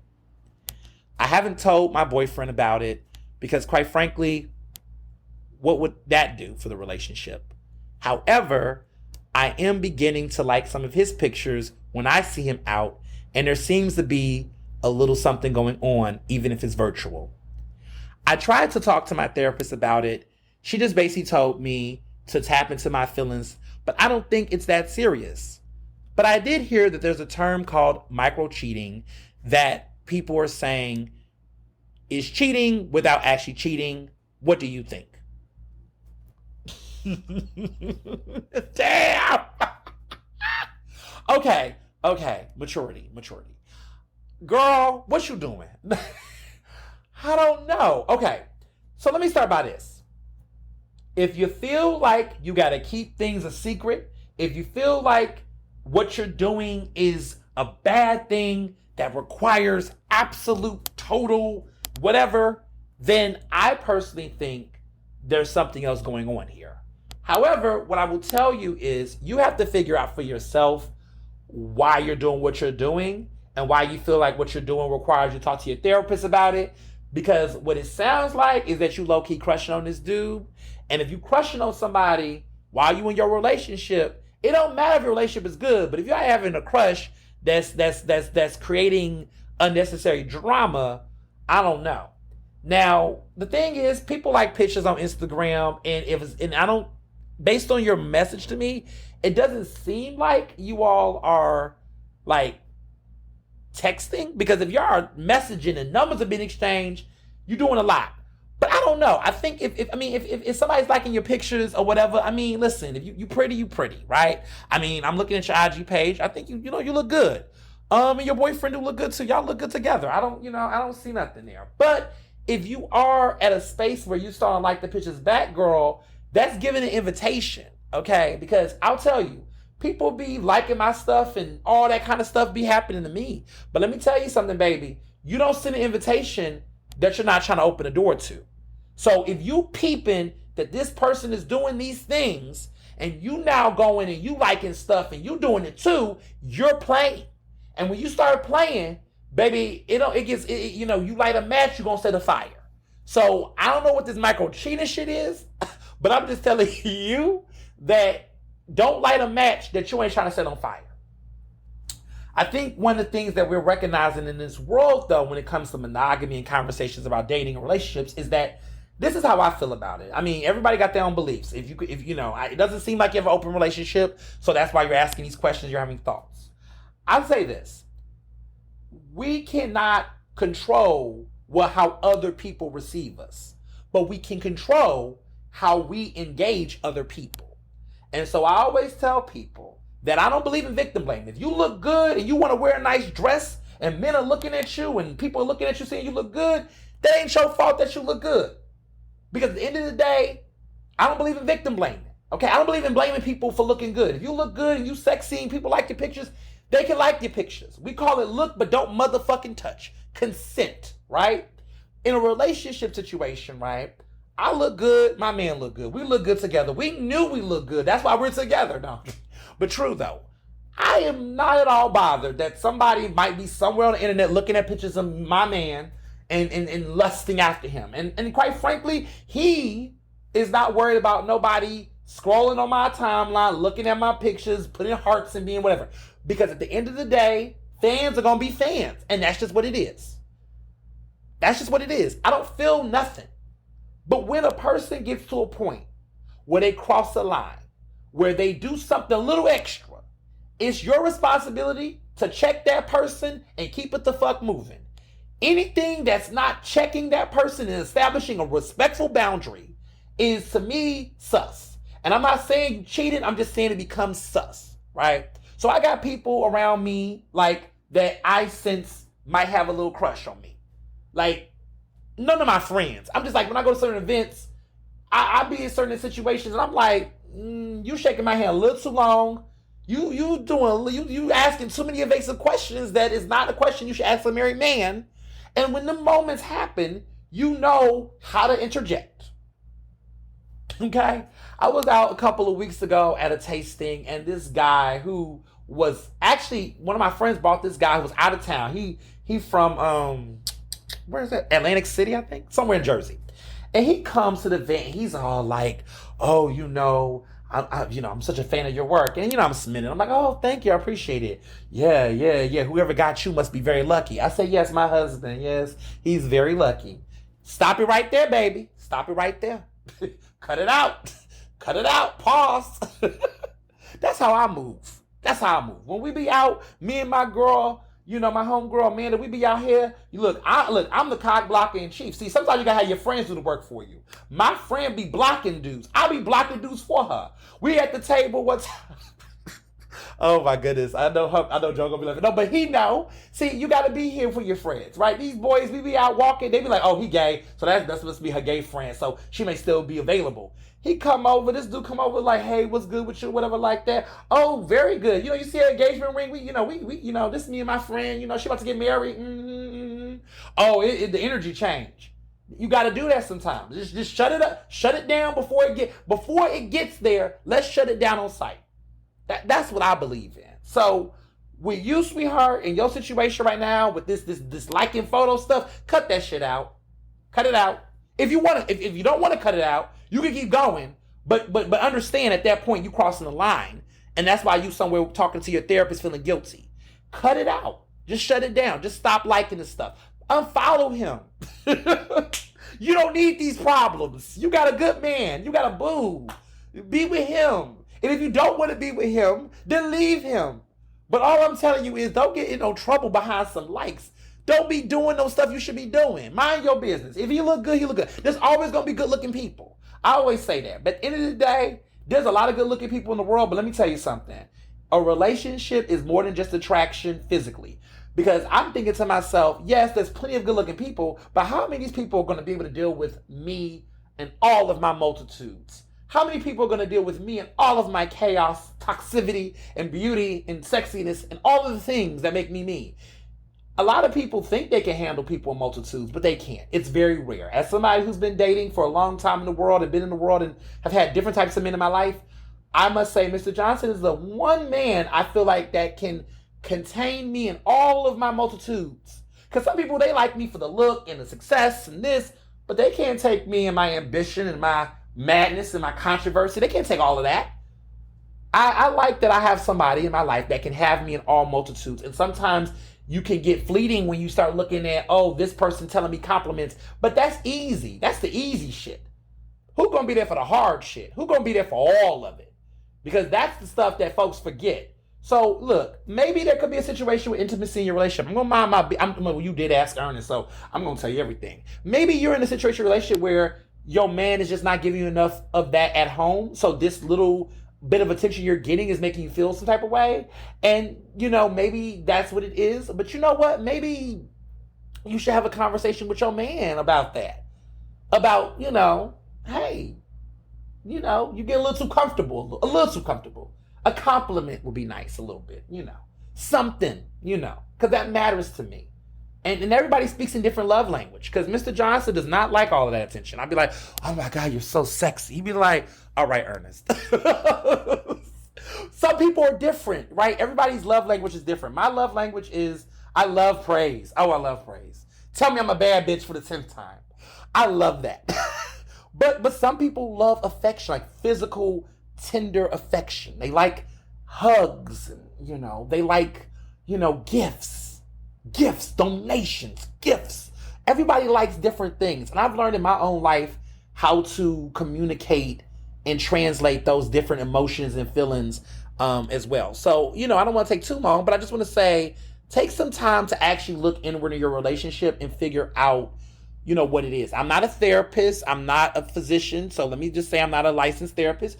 Talk to your, maybe what I would say is I would give you advice. Talk to your therapist more about what you feel is lacking in your relationship when it comes to validation and praise. Don't talk about this micro cheating shit. I don't think that's the conversation it is. I think there's a void here. And I think you should talk more about how that makes you feel. And maybe that's leading to you doing the certain things you're doing with the likes and stuff on Instagram. That's just my thoughts. But really great and timely question. Okay, so on movies, let's talk about the 72 Seconds of Rittenhouse Square on Paramount Plus. It's like on the charts right now, y'all. It was like earlier last week, it was like number 4 on the charts of all of the Paramount programming. We was up there with Sylvester Stallone and Tosin King, or whatever that show was called, and the Gold Rush, whatever show that was on, the other shows that they had, 1924, whatever it was called, with Kevin Costner and all that. We on the charts with the top players. And this is a documentary that was filmed and directed by T. Gray Hill, who did Barrel of the Gun. He does a lot of these really messy Philly documentaries. And, you know, it's a 3-part series. It's all out right now. Each of the episodes are about roughly 40 plus minutes for a total of a little over 2 hours in time. I'm in it. I'm in episode 1 and episode 3. Episode 1, you get a little taste of me, but episode 3, I'm all over that one. Episode 2, I'm not in it, but there's a lot of prominent folks that are. You got, you know, Keir Bradford Gray, who is now running for Attorney General of Pennsylvania. You have Michael Cord, who's very, very known. Everybody's in this damn documentary, child. Michael White, of course, is in it. And this is about that Rittenhouse stabbing that took place many years ago, 5 years ago, in 2018, right before the pandemic. Michael White, who at the time I believe was 19, he was charged for the stabbing death of Sean Schillinger, which was this prominent white developer in Center City. There was an incident where basically Sean Schillinger was coming out of Rouge, and apparently, according to autopsy reports, he had cocaine and all kind of drugs in his system. Drunk too. And there was an altercation between him and Michael White, who was in the area because he was doing ride delivery delivery service. And they're having this exchange in this alleyway in Rittenhouse Square, and it leads to Michael White pulling a knife out, and in the exchange, Sean Schillinger falls on that knife. Michael White never stabbed him, and there's video proof that for the first time is massively shown to the public that shows that Mike never pulled that knife out and stabbed him. That the knife was pulled out, but then he lands on the knife. Schillinger falls on the knife while trying to do a body slam, because Schillinger used to do wrestling when he was young, and he tried to basically do a body slam of Michael White, and that led to the incident to which the knife fell and he died.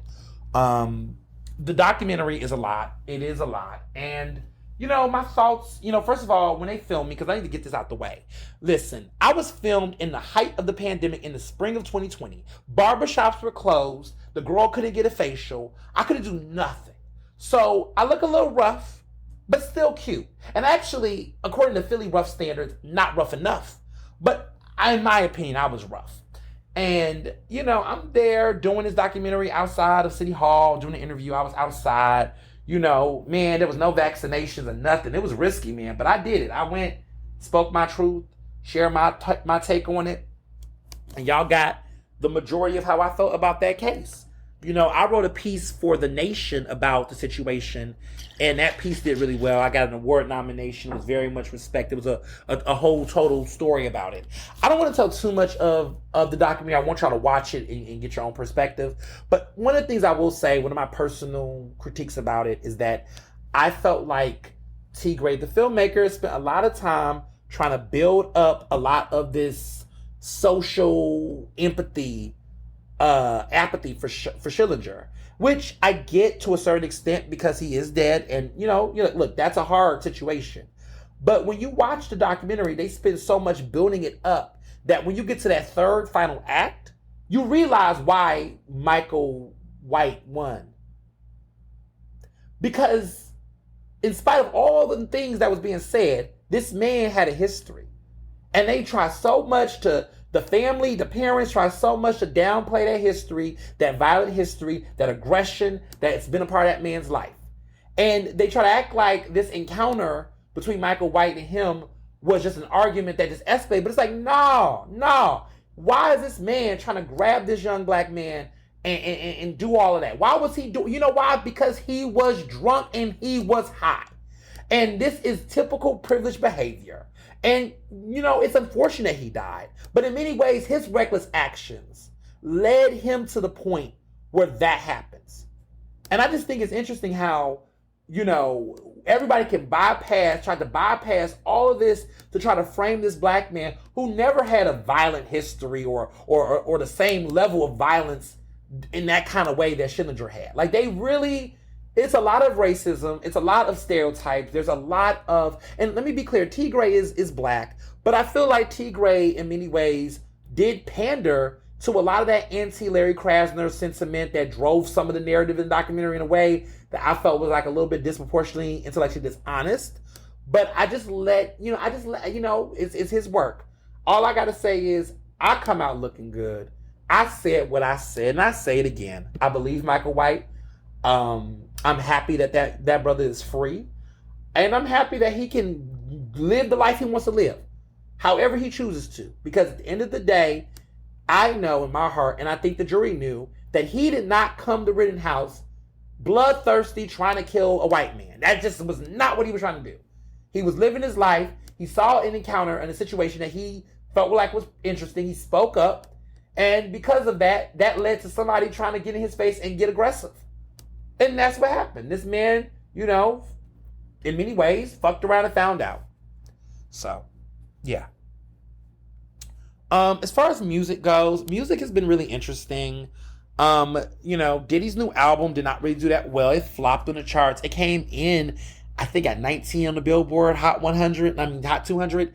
But in spite of its low chart performance, the album itself is really good. I mean, musically, it's really good. Diddy had a lot of great artists, and the album was better than I thought it was going to be. It's the Love album. I thought it was pretty good. Things that pissed me off, Drake's single, the Slime single that he did where he disrespected, Halle Berry.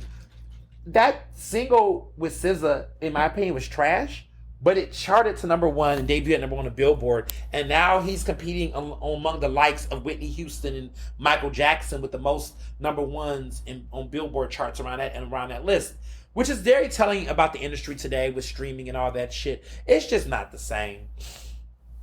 Also, Beyonce, secret's out. Beyonce is about to do her own Renaissance tour, movie. Now, listen, I'm one of these people that pay attention to details. I hear you, girl. You did a tour concert film. We're asking for the visuals. Keep playing games. Okay? Because if I don't go to AMC and AMC don't give us both, I want a deluxe edition. I want the visuals and I want the concert film. Now, Taylor Swift got a concert film. We don't need visuals because she's been dropping visuals throughout the whole Midnight's era. But Beyonce, sweetie, we need the visuals. But I feel like Beyonce's playing games. I think she's going to do some Netflix special or some streaming special for that. And then she's going to do the concert film that is set to come out December 1st. Which would be pretty good, December 1st. I'm actually going to go to a wedding in Detroit. But maybe I'll see it at Thursday midnight. I went to the tour, so do I need to see it? I mean, I'm going to see it in theaters. I got to see the Taylor Swift one too. Both of them. Look at them. Women in music. Great stuff. TV, okay, let me just say, I've been slacking on TV, y'all. But I've caught up. Baddies East on Zeus has been fire. I've watched the first 2 episodes, and they're on the East Coast. They're in DC right now. The girls are bringing the fire. And I'm really, Baddies, I know y'all was like, Baddies West was pretty all right, but this Baddies East, they're bringing out some of the legendary girls. I mean, they have, Krishan, she just stays on the show. Rolly stays on the show. But they're bringing out people from Love and Hip Hop New York. They're bringing out people from the other Bad Girls Club show episodes. Women are resolving conflict. There's new influences. It's just been a really good show this season. And I know I like my trash TV, but I like my trash TV. Jocelyn Hernandez, the grand finale of New York, the Cabaret. This season was, it was so-so. I don't know. I think these girls, this group was just I will say this with all due respect. I will say that they were more interested in dancing than fighting. There were fights, but they seemed to be more interested in actually trying to make the cabaret a thing, which I can give them credit for. But I do miss a little bit of salaciousness of the inner fighting, slightly. It just seemed like there was a lot of conversation about other things other than what I would have liked personally.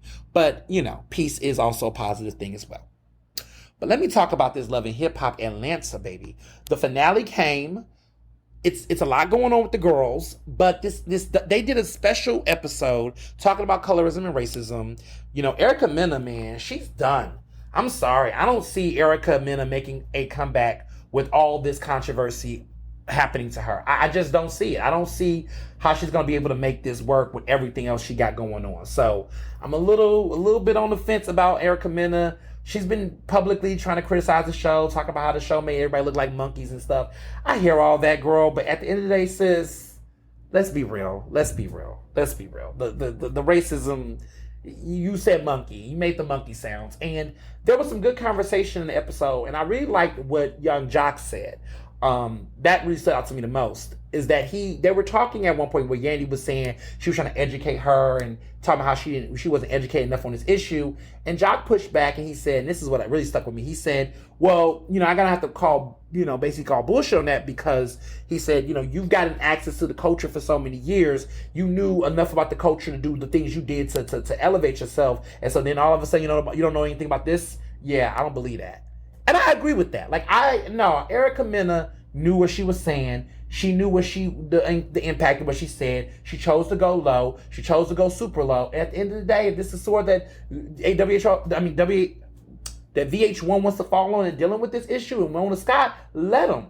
Because somebody's got to suffer consequences. And I appreciate that point too, about how other communities, they brought this up, that other communities, when these types of acts of racial or ethnic, harm and violence take place, there's always room and grace for everybody when they disrespect black people. But everybody else, there's zero tolerance. And so in this situation, they put their foot down and they said no. And I can respect them for that decision. And I think, you know what, that's true. Yeah, there's other things wrong with Love and Hip Hop and yada, yada, yada. But what we're not going to do is have non-black people in this show thinking it's okay to be racist. Now, the misogyny and the violence and all that, there's some work to be done. But I do think that arguably that this is a really important step, especially with the fact that they have been doing a lot more addressing violence on the show. I know during the racial uprisings, I watched a lot of the compilation videos on